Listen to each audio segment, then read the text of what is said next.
Ah. Et bonjour, bonjour. Oh, je ne m'y retrouve pas avec mon poncho. Voilà.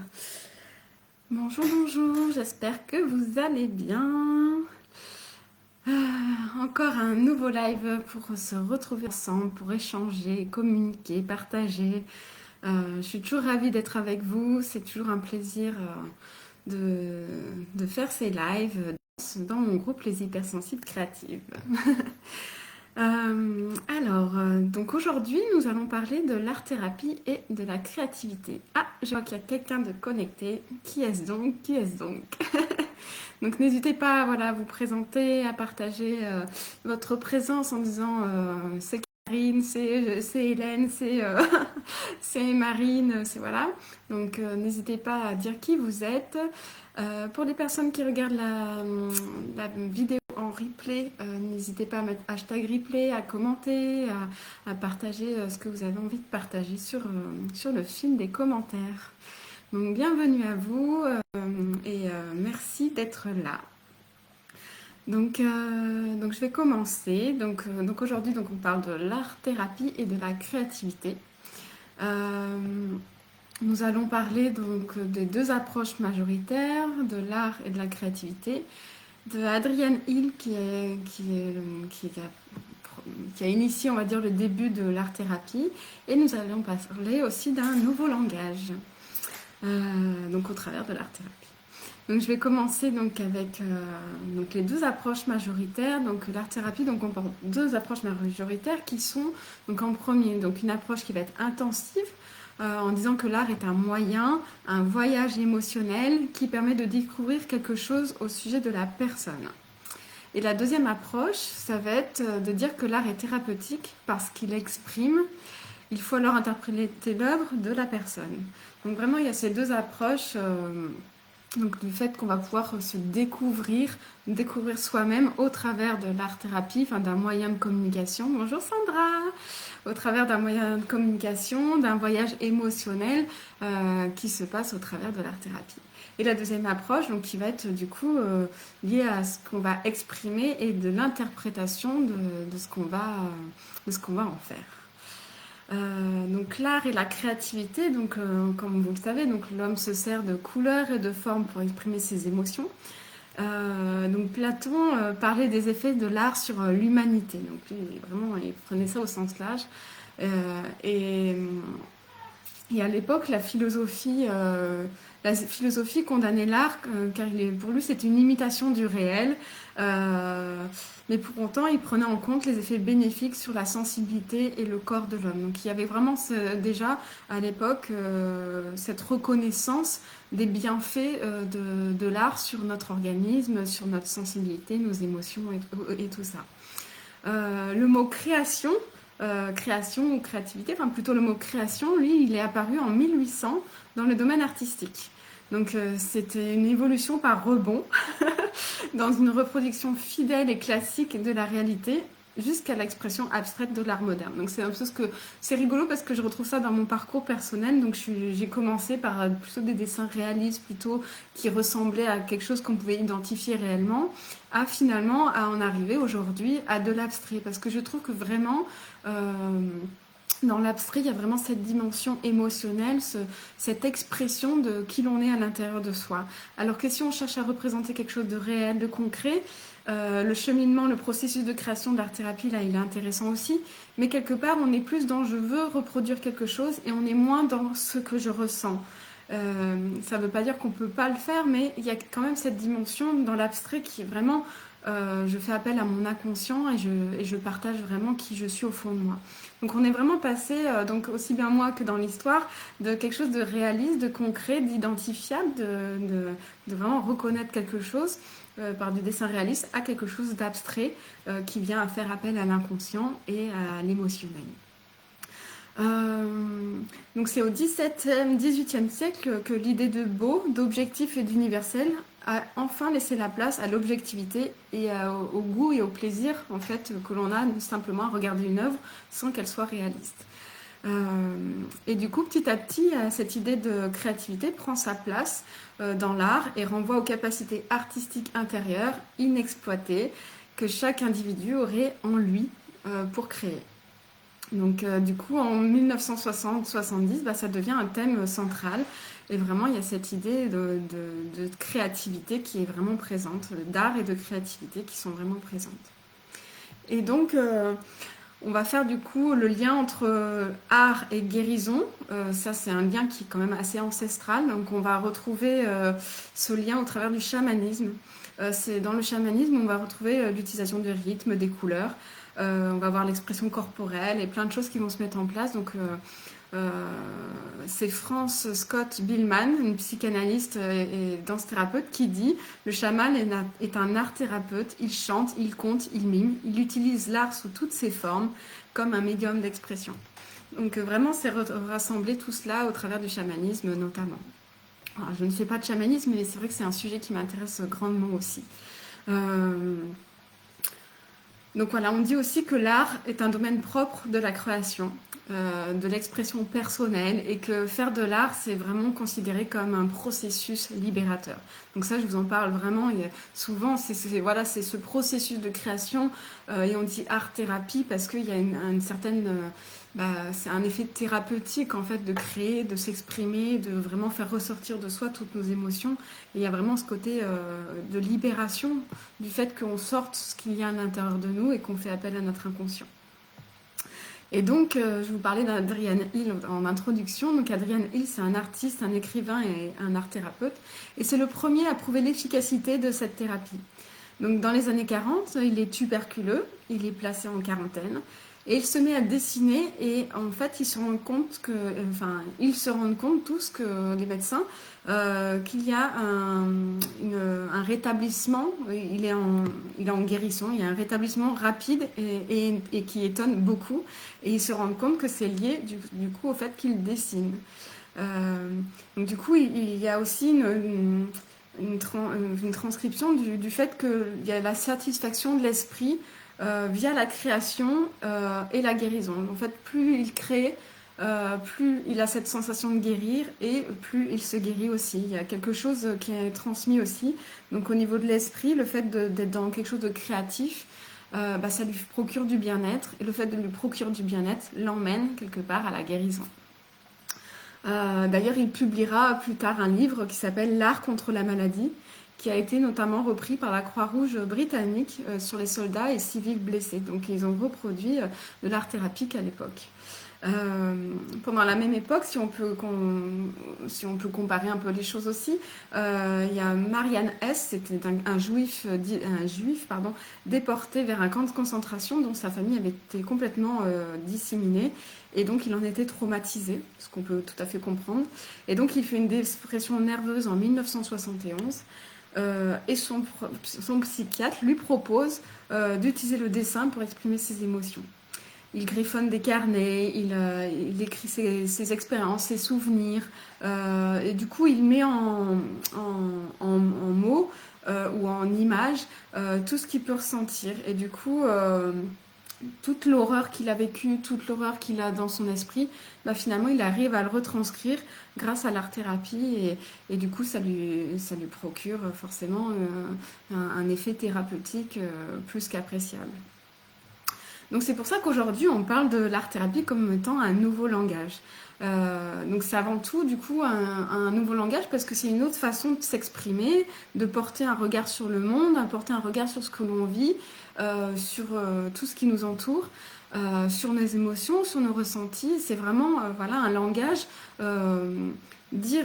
exprimé par une façon qui est non verbale, ce que l'on ressent. Donc on dit que l'art-thérapie traditionnelle, donc elle va être une psychothérapie qui utilise l'art à travers plusieurs médiums différents. Donc qu'est-ce que sont les médiums? Ça va être donc le dessin, l'écriture, la peinture, la danse, la musique, la sculpture, la céramique, vraiment tout ce qui touche à l'art de façon générale. Donc ça va être l'ensemble de ces médiums de création artistique qui vont permettre du coup un côté thérapeutique. Donc l'art, du coup, c'est un processus de création grâce à des médiums artistiques et de réalisation et d'expression. Donc ainsi, la personne, elle peut exprimer et libérer ses émotions, ses souffrances, et du coup, ça va lui permettre d'évoluer ou de mieux utiliser ses ressources intérieures. Donc dans cette idée d'évolution, coucou Karine, dans cette idée d'évolution, voilà, ça va être cette idée de ce que je vous en ai parlé dans les 2 précédents lives, de retrouver ses ressources intérieures, de s'en rapprocher au maximum pour vraiment aller vers cette notion d'épanouissement. J'en ai parlé auparavant, mais voilà, je le redis. Mais voilà, c'est vraiment exprimer, libérer ses émotions pour aller de plus en plus vers un mieux-être, vers un épanouissement. Donc le but, je vous l'ai déjà dit à maintes reprises, donc le but de l'art-thérapie n'est pas de créer un chef-d'œuvre, ce n'est pas de juger l'œuvre produite d'un point de vue qualitatif, mais ça va être vraiment davantage de construire une image de soi, d'avoir une perception du monde au travers de la création pour aller vers un changement, vers un mieux-être, vers quelque chose de positif. Voilà, exprimer véritablement ses émotions, sans forcément parler aussi d'émotions. Moi, je parle d'émotions parce que je m'adresse à vous, femmes hypersensibles, donc je parle beaucoup d'émotions au niveau de l'art-thérapie par rapport à ça. Mais il y a toute cette dimension simplement de s'exprimer au sens large, simplement communiquer, comme les enfants de très jeune âge qui n'ont pas encore la parole, ils communiquent par leurs dessins, par leurs petits bonhommes allumettes, par les arcs-en-ciel, par les couleurs, par tout ça. Mais c'est leur façon à eux de communiquer aussi. Donc c'est une communication non verbale, mais qui permet vraiment, c'est pour ça qu'on parle de nouveau langage, qui permet vraiment l'échange et la compréhension de l'autre sans passer par la parole.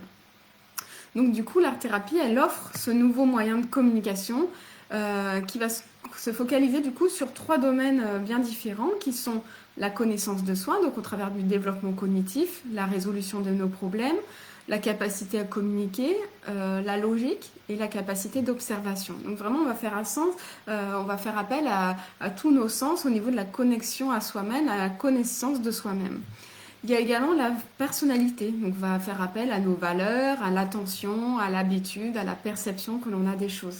Donc vraiment, voilà, ça va nous permettre de nous identifier, de savoir qui nous sommes, qu'est-ce qui nous anime, qu'est-ce qui nous plaît, quelles sont nos valeurs, qui sommes-nous.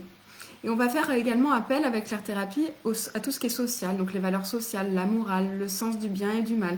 On va faire appel à avoir de meilleures relations avec autrui, le fait d'exprimer en fait ce que l'on ressent par des non-dits, par quelque chose de créatif, eh bien ça va améliorer nos relations aux autres, améliorer nos relations sociales, notre rapport à l'autre, notre rapport à soi.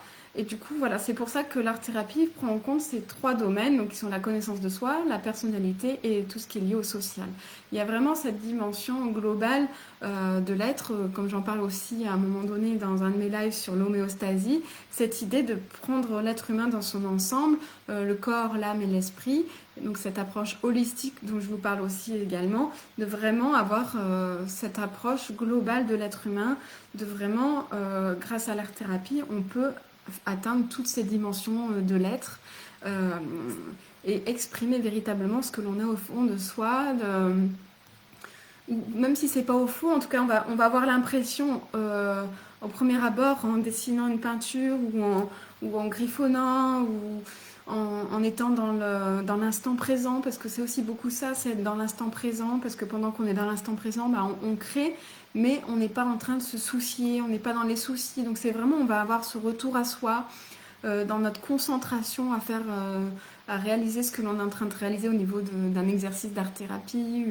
de l'écriture, de la peinture, du dessin, du mandala, du zentangle, peu importe la façon, du collage, on va être dans ce processus de création qui va être dans l'instant présent, la concentration et du coup dans l'apaisement, le mieux-être, l'attention à soi, l'attention à ce que l'on fait et du coup tout cela procure du plaisir et nous conduit donc à du mieux-être et à l'épanouissement. Donc c'est en tout ça que l'art-thérapie est un nouveau langage, une nouvelle façon de communiquer, un nouveau moyen de se reconnecter à soi-même et aussi au monde du coup. Donc on va voir aussi qu'il y a l'importance de la manipulation physique lors de la pratique d'artistique, c'est-à-dire que on va pouvoir faire appel à différents matériaux, comme on dit, il y a différents médiums, mais on peut faire appel à des matériaux naturels, tout simplement, comme par exemple de l'argile. Et donc selon les médiums, on peut avoir une approche différente, des effets thérapeutiques qui vont être différents. Donc notamment, on dit que l'argile permet de sortir de la dépression, de son isolement et de la solitude du fait qu'on travaille la terre. Il y a ce rapport aussi aux éléments. Euh, on est quelqu'un qui va jardiner, on pourrait considérer ça comme de l'art-thérapie également, parce que quelque part, on va créer la possibilité à cette plante de s'émerveiller, de grandir. Donc le fait de travailler la terre, de planter la graine, de l'arroser, de tout ça, quelque part, et jusqu'à ce qu'elle devienne une belle fleur, quelque part, on pourrait prendre ça comme de l'art-thérapie aussi, dans le sens où pendant qu'on fait ça, on est vraiment dans la concentration, dans la volonté de faire quelque chose, dans ce processus de création de je travaille la terre, je mets la graine, je referme, j'arrose, je suis patiente chaque jour, je vais aller rencontrer cette graine, cette terre de façon à ce qu'elle grandisse, vérifier qu'elle a bien la lumière, qu'elle a bien de l'eau, qu'elle a bien de l'air, qu'elle soit bien exposée. Toute l'attention qu'on va lui accorder quelque part, va nous procurer du bien-être. C'est la même chose dans la création d'une poterie, la création d'une sculpture en papier mâché, en céramique, à travers le dessin, la création d'un dessin, d'une peinture, qu'elle soit abstraite ou réaliste, à travers, comme je disais, le zentangle, le mandala ou autre, on va avoir cette idée de processus de création, de détente du corps, de retour à soi qui va être intéressante et importante. Donc dans chaque pratique artistique, chaque pratique artistique, a ses propres vertus. Donc l'argile, comme je disais, on va avec ses mains, on va former, déformer. On peut imaginer qu'on va faire ça au niveau d'une idée, d'une pensée, de quelque chose qui nous tracasse. Donc on va porter notre attention sur quelque chose qui nous dérange, qui nous ennuie, qui est handicapant dans notre vie, et on va pouvoir le modeler, le découper, le déformer, le reformer, et ainsi on va vers une idée de changement. Coucou Mathilde. Coucou. Alors oui, c'est l'instant présent, l'action dans la matière, le ici et maintenant. Exactement. Voilà, c'est quand on forme et qu'on déforme la matière de l'argile, on est dans quelque chose de, je transforme, je déforme, je reforme ce qui nous ennuie, ce qui nous tracasse, pour la transformer et créer un changement de cette pensée que l'on peut avoir. Il y a également la photographie. Elle va être plutôt utilisée dans cette idée de projection, de porter un nouveau regard sur le monde, et ainsi de se connecter à ce monde avec un regard différent. Donc il y a cette histoire-là du coup de regard que je porte sur les choses, d'attention que je vais porter, parce que pendant qu'on fait de la photographie, c'est pas juste je prends mon appareil, je fais une photo comme ça. Le photographe, il va vraiment chercher à aller au fond des choses, à capter la lumière, capter le geste, l'attention, le regard. Il est vraiment dans une analyse de faire en sorte que cette photo représente ce que lui ressent. Donc il y a ce côté émotionnel aussi. En tout cas, s'il y met cette dimension émotionnelle, cette dimension de vraiment capter la lumière pour que ça représente ce que lui, il a envie de capter, d'une personne à une autre, on ne va pas faire la même photo du même instant. Il y a vraiment cette idée de regard que l'on porte sur les choses. Donc vraiment, l'art-thérapie, donc par le biais de la photographie, là, va avoir un sens différent de l'argile. On va également avoir la danse. Donc là, du coup, on va faire appel au mouvement, à l'acceptation de son corps, ce qui va aider notamment dans le traitement de la dépression ou de l'abus d'une façon générale. On va vraiment ramener au corps ces sensations, s'autoriser à être dans le mouvement, dans la liberté, dans la légèreté. Et je sais pas vous, mais moi c'est vrai que la danse, je ne suis pas une danseuse, je suis pas quelqu'un qui va aller danser, mais il m'arrive parfois devant mon miroir ou chez moi à la maison d'avoir ces moments où je m'autorise à utiliser mon corps, je m'autorise à le laisser aller tel qu'il a envie d'aller. Et dans ces moments-là, on ressent vraiment une libération, une légèreté, une liberté de l'être, du corps, parce qu'on s'autorise à laisser les mouvements se faire en fonction de notre état émotionnel. Et c'est vrai que tout de suite, selon la musique aussi qu'on va utiliser, parce qu'il y a aussi la musicothérapie, la musique va avoir une incidence aussi, par le biais de la danse, mais également par le biais du dessin. On va pas avoir cette même envie, on va pas dessiner les mêmes choses selon les musiques. Si vous mettez du hard rock ou si vous mettez de la musique classique, vos gestes ne seront pas les mêmes, votre attention à votre dessin ne sera pas les mêmes, ne sera pas le même, tout comme si vous mettez de la musique ou pas de musique. Il y a vraiment chacun va avoir son concentration qui va être différente en fonction de la musique. Il y a des personnes qui vont, par exemple, pouvoir étudier, apprendre des cours, des formations et autres avec de la musique, et d'autres qui vont être complètement incapables. Donc voilà, cette incidence de la musique sur notre côté émotionnel, notre être, va être différente d'une personne à l'autre, et c'est intéressant de l'exploiter si ça nous est bénéfique. Bonjour Véronique. Donc voilà, j'ai vu l'argile, la photographie, la danse, la musicothérapie. En fait, tout ce qui va être pratique artistique va procurer de nombreux bienfaits, de nombreux bénéfices sur le fait de créer, de produire une œuvre, de collectionner ses œuvres, de les exposer. En fait, si on arrive à créer, même si on fait abstraction du beau, mais si on crée des œuvres, si on crée des expressions graphiques, ça va nous mettre en joie, ça va nous procurer du bonheur, du bien-être, et le fait pour celles qui vont jusqu'à devenir artistes, exposer des toiles et autres, du coup il y a une dimension de confiance en soi, d'estime de soi, de fierté, et qui va faire qu'il y a un côté thérapeutique aussi à travers ça. Le fait d'exposer ses œuvres et de se dire tiens, mon œuvre elle va procurer du bien-être peut-être à d'autres personnes, elle va transmettre quelque chose de positif à d'autres personnes, ou elle va créer, susciter une émotion chez une autre personne. Tout ça fait partie du bien-être intérieur, fait partie du côté thérapeutique de l'art-thérapie. Donc vraiment, il y a du coup à travers ça, à travers notre réalisation, que ce soit du coup par l'argile, la photographie, la danse, la musique, la création d'une chanson, d'une musique, ou encore d'une œuvre artistique, du dessin abstrait, de la peinture ou autre, il y a cette dimension d'accomplissement. J'ai accompli quelque chose au travers de ma création. Comme tu dis Mathilde, un sentiment de gratification. C'est vrai que tout de suite, même si l'œuvre elle est pas belle, le fait que ça va nous procurer du bien-être d'avoir créé ça. Donc c'est pour ça qu'en art-thérapie on fait vraiment attention à ce processus de création. Je n'ai de cesse d'en parler, mais du coup il y a ce côté vraiment voilà, l'attention que j'y mets, ce qui se passe à l'intérieur de soi pendant que l'on crée.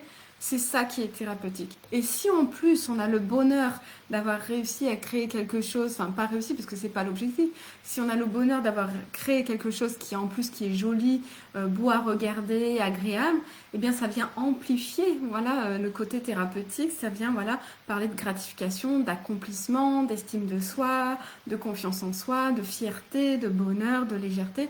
Il y a vraiment toute une dimension positive après derrière ça. Et donc ça c'est super. Donc vraiment c'est ce que je voulais vous transmettre aujourd'hui dans ce live, donc cette notion de créativité qu'on va avoir sous toutes ses formes selon les médiums, et plus on va chercher à utiliser des médiums différents ou même à travers le même médium, et plus on va continuer, insister, et plus on va avoir cette dimension de créativité, parce que tout ce que l'on fait, tout le regard que l'on porte sur tout est créatif. Là, le live que je suis en train de faire, c'est créatif. On pourrait dire que c'est de la vidéothérapie quelque part. Et effectivement, je peux même témoigner de ça parce que je me suis découverte ce plaisir de faire des lives, d'être en vidéo, que je ne m'étais pas connue auparavant et que jamais j'aurais pensé être capable de faire. Donc ça, c'est quelque chose que, avec mon hypersensibilité, jamais j'aurais pensé pouvoir faire ça. Et finalement, d'avoir sauté le pas, d'avoir osé faire ça, et ça me procure énormément de bien-être, de bonheur, d'échanger, de partager avec vous. Il y a cette dimension thérapeutique au niveau de la vidéothérapie. Alors je ne suis pas cinéaste, je ne suis pas vidéaste, je ne sais plus comment on dit, mais en tout cas, il y a effectivement cette idée de bonheur, de bien-être derrière ça, de gratification, de plaisir, d'estime de soi et autres qui vient derrière. Donc, en ce qui me concerne, moi je vous propose la méthode crémotive. Donc, dans la méthode crémotive, je ne parle pas d'argile, de photographie, de danse, de musique, tout ça. je vous parle davantage, moi, du coup, de dessin, d'écriture, de peinture et de collage. C'est vraiment moi, les médiums que j'utilise personnellement et donc qui m'ont été plus facilement amenés à vous communiquer. Ce qui n'empêche qu'on peut faire d'autres choses. Mais en tout cas, déjà, vous initier à ces langages, on va dire, plus communs, plus accessibles, au travers de la méthode crémotive, pour vous inciter à développer ce côté thérapeutique que l'on peut retrouver donc au travers du dessin, de l'écriture, de la peinture, du collage, de façon à ce que vous ayez votre propre langage, que vous trouviez votre propre langage, votre propre façon de vous exprimer. Et surtout, en tant qu'hypersensible, exprimer vos émotions, vos ressentis, faire sortir de vous ce qui vous pèse, ce qui vous bloque, ce qui vous impacte, de façon à mieux vivre votre hypersensibilité, à améliorer votre rapport aux autres, votre rapport au monde, votre rapport à vous-même, et donc d'améliorer vos conditions au travail, à la maison et autres, parce que le fait de vous initier à ce nouveau langage, à travers du dessin, de l'écriture, de la peinture, du collage, va vous permettre d'avoir différents médiums d'expression et ainsi de pouvoir vous libérer, de vous exprimer de façon à être plus légère, plus libre et d'avoir ce retour à soi, donc être du coup et dans l'instant présent et dans la libération de soi, dans la libération des émotions. Donc comme on l'a vu avec que ce soit Adrian Hill ou Marianne Hess, le juif qui a été qui a fait une dépression nerveuse et qui s'exprime au travers là, tout cela est thérapeutique, tout cela a un impact vraiment sur nous, sur notre guérison de l'être, notre guérison de nos blessures, de nos croyances limitantes, de tout. Il y a vraiment quelque chose qui va être bénéfique au travers de ça. Et à partir du moment où vous allez vous autoriser à vous exprimer, vous allez prendre l'habitude quotidienne, alors si c'est pas tous les jours, ça peut être 1 fois par semaine ou 2 fois par semaine, mais en tout cas régulièrement, quand vous sentez que vos émotions commencent à devenir un peu piquantes, parce qu'on le sent venir en tant qu'hypersensible. Alors des fois c'est tous les jours, donc à ce moment-là faut dessiner, peindre, faire quelque chose tous les jours. Mais des fois on a des moments de pause dans notre hypersensibilité, donc laisser le temps, s'autoriser à prendre le temps nécessaire quand on en a besoin, envie, ou au contraire simplement le faire par plaisir, pur plaisir, ce sera toujours bénéfique et gratifiant. Karine, tu me dis à chaque fois que tu parles de médium, j'ai l'impression que tu parles de moi. Oui, c'est comme ça qu'on appelle les moyens créatifs, artistiques. Oh, je commence à avoir chaud. C'est comme ça qu'on appelle les différents outils. Voilà, c'est ça que je cherchais. Le mot que je cherchais, c'est les différents outils artistiques, créatifs que l'on utilise qui s'appellent médium. Donc c'est vrai que moi aussi, au départ, les premières fois que j'étais confrontée à ce mot, je me disais, mais de quoi il parle? Qu'est-ce que c'est? Donc effectivement, toi qui es médium, ça porte à confusion dans ton esprit. Mais voilà. En même temps, je dirais que toi, en tant que médium, tu es un intermédiaire entre un au-delà et la personne qui est en face de toi, en tout cas un intermédiaire entre l'au-delà et une verbalisation de ce qu'il y a dans l'au-delà, dans l'invisible. Donc quelque part, on pourrait presque prendre ça comme de l'art-thérapie. C'est un autre langage qui t'appartient toi, mais quelque part, il y a une transmission de l'invisible vers le visible. Tout comme l'art-thérapie, on va avoir une transcription de l'inconscient vers le conscient. Le fait de passer de mes émotions, de ce que j'ai à l'intérieur de moi qui est non-verbal, à proposer quelque chose de créatif, d'artistique, de visible et de concret, on va passer donc de l'inconscient, de ce que j'ai au fond de moi, que je n'ai pas conscience encore d'avoir, vers quelque chose de concret que j'ai formalisé par une expression artistique, graphique, comme je vous le partage dans mes dernières vidéos, derniers petits réels ou partage créatif dans mes publications, que du coup on peut interpréter grâce à ça des messages. Bah, toi en tant que médium, du coup tu interprètes des messages de l'au-delà, de l'invisible et tout ça. Donc vraiment, il y a cette même dimension, mais au niveau du coup créatif, artistique, qui passe par du coup de la peinture, le dessin, l'écriture et autres. Bonjour Stéliane. Alors Mathilde, tu me dis, oh oui, toute une dimension spirituelle de l'esprit à la matière. Et je pense à Mathilde également qui travaille plus dans ce côté chamanisme, donc j'ai évoqué au départ. Donc comme tu vois, Mathilde, le chamanisme est un art thérapeute quelque part. Et du coup, dans les messages que j'ai pu voir et transmettre dans les dernières œuvres que je vous ai partagées, on peut y voir des animaux, des êtres imaginaires ou autres. Mais voilà, il y a cette dimension aussi de faire appel peut-être. Donc le chaman, lui, va vous faire des voyages chamaniques, faire contacter votre animal totem pour le rencontrer lors de voyages internes. Voilà.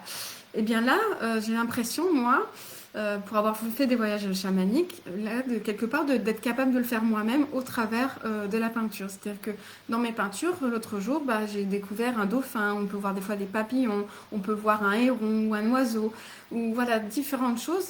Et on peut être amené à, inconsciemment, donc ça va dépendre des personnes, je ne parle pas forcément de moi pour le coup, inconsciemment à dessiner toujours le même animal, ou avoir un animal à ce moment-là, et quand on regarde sa définition, ça me fait rappeler à mon live sur les signes de l'univers, voilà, quand on va aller chercher du coup la définition de cet animal ou autre, et pas quelque part, il y a un message qui nous est transmis. Donc le message qui va être transmis au travers de la toile, ça va être peut-être, je sais pas, le dauphin par exemple, eh bien on va aller regarder la définition du dauphin. Et donc le message ça va être le dauphin, mais ce dauphin a un autre message à nous transmettre qu'on va aller chercher du coup sur les sites de chamans, d'animaux totems ou autres. Donc c'est vraiment, vraiment très intéressant. Enfin moi c'est ce que j'aime en art thérapie, cette transmission de messages, de qu'est-ce que mon inconscient veut me dire, me transmettre. Bonjour Anaïs.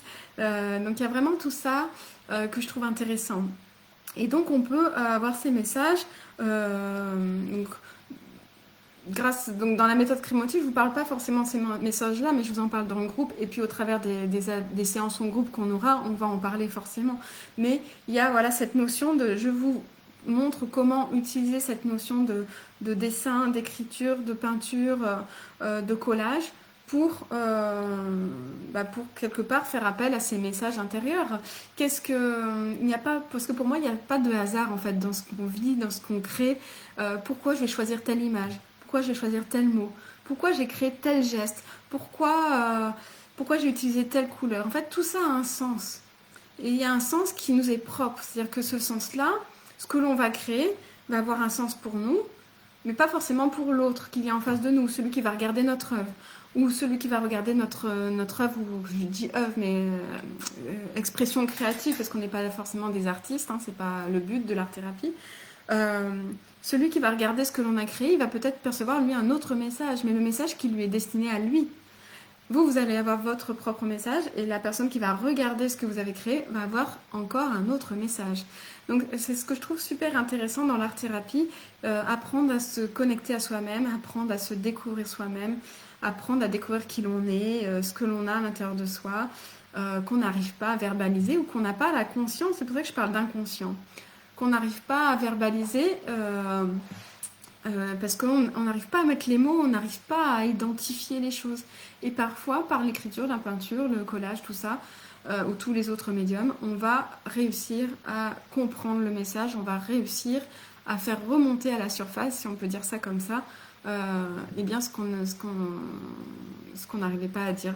Donc ce qui est du non-verbal, ce qui est verbal, ce qu'on n'arrive pas à dire de façon verbale, va être passé par le non-verbal, par la créativité, l'artistique. Voilà vraiment ce que je voulais vous partager aujourd'hui. Donc je suis ravie parce qu'il y a beaucoup de monde aujourd'hui. Je crois que c'est le live où il y a eu le plus de monde de connectés en même temps. Donc je suis vraiment ravie d'être là avec vous aujourd'hui. C'est vraiment waouh, super. Je vous remercie infiniment de votre présence, du fait que vous me suiviez, que vous soyez là, partagez, à me faire des coucous. N'hésitez pas du coup là à échanger, partager comme on fait Mathilde, Karine ou autre. N'hésitez pas vraiment à donner votre point de vue, à dire ce que vous en pensez, même au travers de mes publications, sous les publications. Donc vraiment, n'hésitez pas. Alors je n'autorise pas les publications que vous faites vous-même pour garder une certaine harmonie et que chacune puisse s'y retrouver dans les publications ou autres. Mais n'hésitez pas éventuellement en message privé à me dire pourquoi tu ne me ferais pas un post sur je sais pas moi, sur la photographie, j'ai envie de partager mes photographies et à ce moment-là, vous allez commenter en dessous.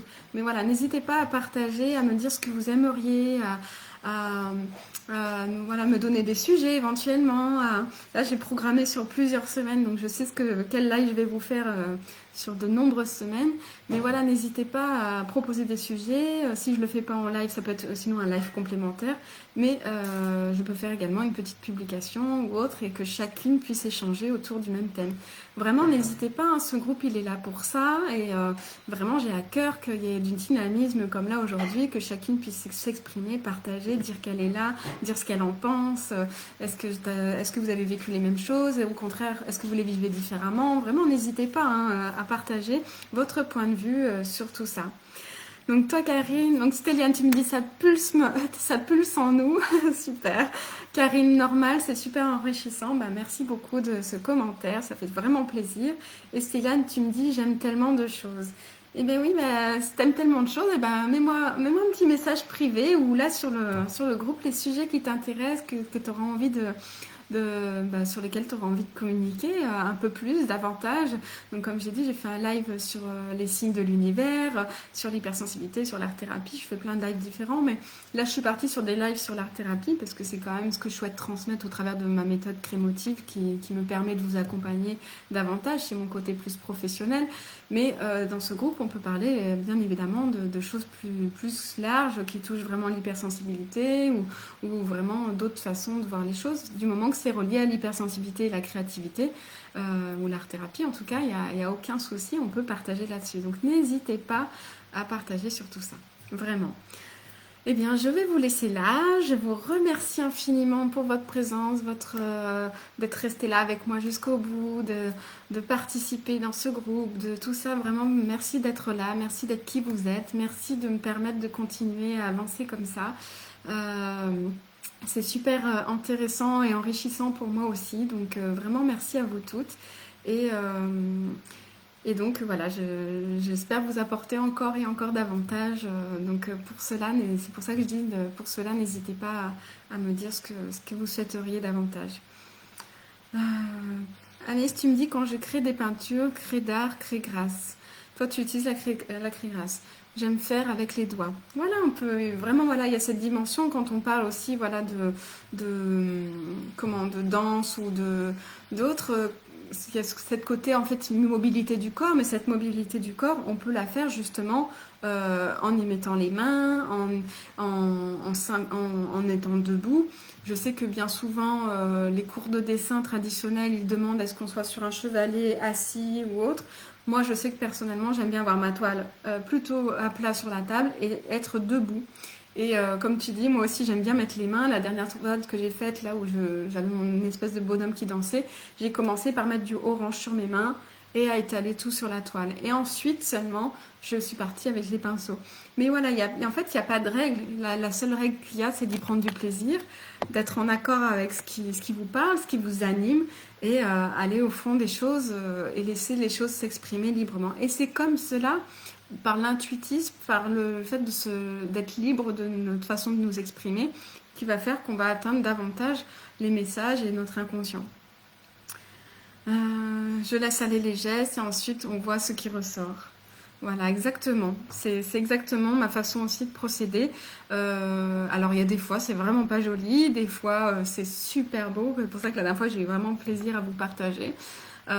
Des fois je comprends pas pour ce que j'ai voulu ce qui est représenté ou pas, mais c'est pas grave en fait. Ce qui compte c'est le bonheur que j'y ai pris à créer cette expression graphique ou autre.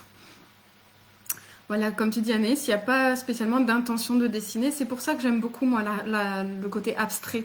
Il y a pas, on ne va pas chercher à représenter quelque chose en particulier, mais finalement ce qu'on représente c'est bien plus fort, bien plus puissant au travers de l'abstrait parce qu'on fait appel à soi, vraiment à qui l'on est. Mathilde, tu dis, sur une publication, on pourrait chacun partager une production en s'exprimant dessus et en recevant les messages de chacun selon leur regard et leur interprétation, leur ressenti. Oui, voilà, faudrait que je pourrais faire une petite publication C'est pour ça que je vous incite à partager, mais des fois, voilà, vous n'osez peut-être pas ou vous voulez pas parce que c'est moi qui ai proposé un partage créatif. Mais chaque semaine, 1 ou 2 fois par semaine, je propose mes partages créatifs. Et bien, dessous mes partages créatifs, vous pouvez présenter vos partages créatifs également et inciter comme ça à la discussion, à l'échange autour de ça. C'est pour ça en fait que je fais mes partages créatifs, c'est pour que vous aussi, ça vous incite déjà vous-même à créer, mais aussi pour créer l'échange, le partage, l'émulsion entre nous. Donc vraiment, c'est fait pour ça. Hein. Donc n'hésitez pas à partager dessous vos propres créations si vous en avez. Et n'ayez pas peur du ridicule, n'ayez pas peur de vous dire je suis pas artiste ou autre, parce que l'art-thérapie, c'est absolument pas du tout le but. Ce qui m'intéresse dans ce que vous allez me présenter, c'est votre processus de création. Qu'est-ce que ça a fait émerger en vous?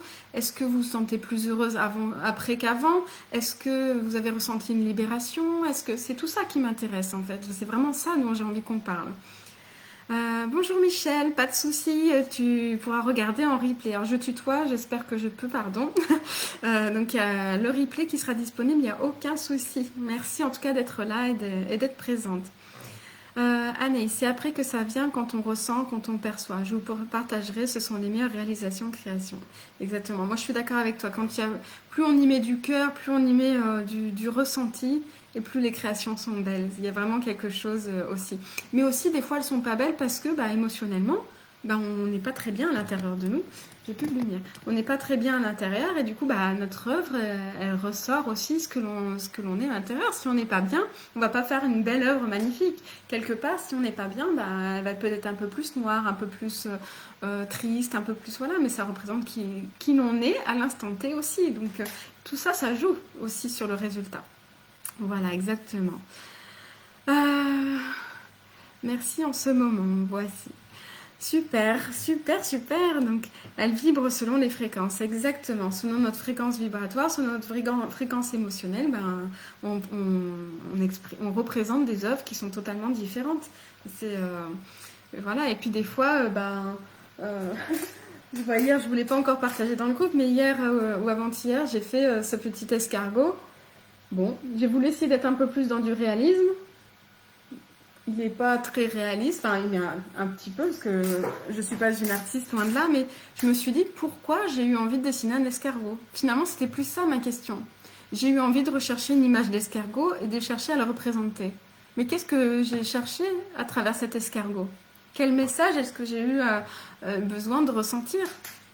Parce qu'au départ, je voulais représenter, j'avais plus cette idée de représenter un papillon, des ailes, j'avais envie d'aller vers quelque chose comme ça. Et finalement, j'en suis arrivée à dessiner un escargot. Pourquoi?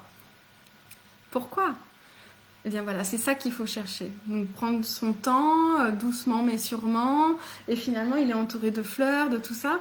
Il y a quelque chose de positif, de dire prendre ton temps. Voilà, c'est ça que j'essaye de comprendre, de transmettre à travers mes créations et que j'essaye de vous partager. Oui, Michel, pas de souci, tu peux rester jusqu'au bout.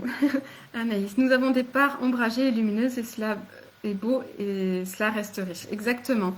On a les deux en nous et Karine, tu es baveuse.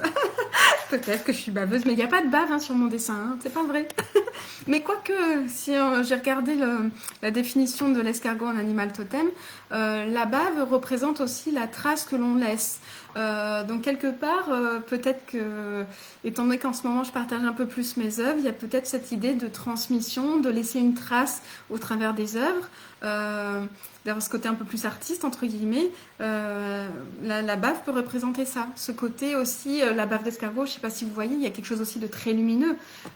C'est très beau, c'est un peu argenté, avec la lumière et tout ça. Donc il y a quelque chose de très beau aussi à travers de la bave, Karine. Je rebondis, tu vois, sur ton côté baveux. Je ne suis pas forcément baveuse dans le sens négatif du terme, mais on peut y trouver beaucoup de beauté dans cette bave d'escargot. Et si on va même plus loin, elle est utilisée aussi comme pour la beauté de la peau, hein, au côté anti-âge, régénérant et autres, hein, je crois. Enfin, je suis pas une experte des crèmes et autres parce que j'en mets pas, mais en tout cas, il y a quelque chose au niveau de la bave d'escargot qui est utilisée en cosmétique. Donc tu vois, hein, la bave d'escargot, hein. Anaïs, Anaïs, tu dis régénération, voilà exactement, la lenteur, la patience, les fruits de ce qu'on sème, je ne sais pas. Oui, Mathilde.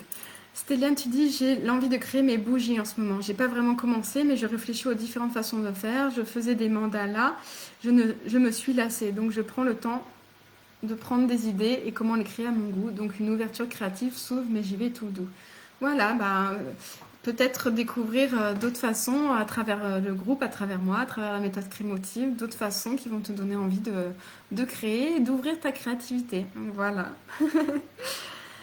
Super tout ça, merci. C'est chouette d'avoir tous ces échanges. C'est le premier live où j'ai autant d'échanges et ça me fait vraiment très plaisir et je suis ravie de partager tout ça avec vous. Vraiment, c'est super. Vraiment, merci beaucoup. Merci à vous toutes. Euh, je vais vous laisser là. Il va être l'heure de manger. Donc, je vais vous souhaiter un bon appétit, une belle journée. Et vraiment plein de belles choses pour vous. Paulette, tu me dis, je fais en ce moment des dessins sur des galets, la pierre, le galet qui vient de la mer des rivières ici au Portugal, la solidité de la pierre, l'eau m'apaise et me connecte à la terre. Exactement. Là, tu as le mélange de l'eau, de la fluidité, de quelque chose de limpide, de léger, avec, quoi qu'en même temps, la rivière, elle est aussi sinueuse, elle prend sa place. Il y a aussi cette idée, voilà, de l'eau, elle arrive toujours à avancer malgré les obstacles. Il y a toute cette dimension-là, et la pierre, voilà, qui ramène à la terre, qui est un minéral, donc il y a quelque chose de très vibrationnel aussi entre cette eau et ce galet et tout ça, et vraiment le rapport à la terre, la connexion, il y a vraiment quelque chose de très fort. Donc en tout cas, tu es du Portugal, bienvenue. Moi je suis en France, donc du côté de Marseille. Anaïs, merci à toi aussi et à tous pour vos retours, vos partages. Oui, merci à vous toutes, merci, merci, merci. N'hésitez pas à continuer à échanger. Moi, je vais vous laisser, mais n'hésitez pas à continuer à échanger, même en dehors du live, en replay. Continuez vos discussions, vos échanges, c'est super enrichissant et on va continuer à pouvoir vivre tout ça ensemble par la suite, toujours et encore. Donc, n'hésitez pas, vraiment, c'est magnifique vos partages. J'aime beaucoup, beaucoup, beaucoup. Merci à vous. Eh bien, bonne journée, bon appétit, plein de bonnes choses et à très bientôt. Merci à vous toutes. Je vous embrasse. Merci. Gratitude. Voilà, gratitude à vous toutes. Merci, merci, merci.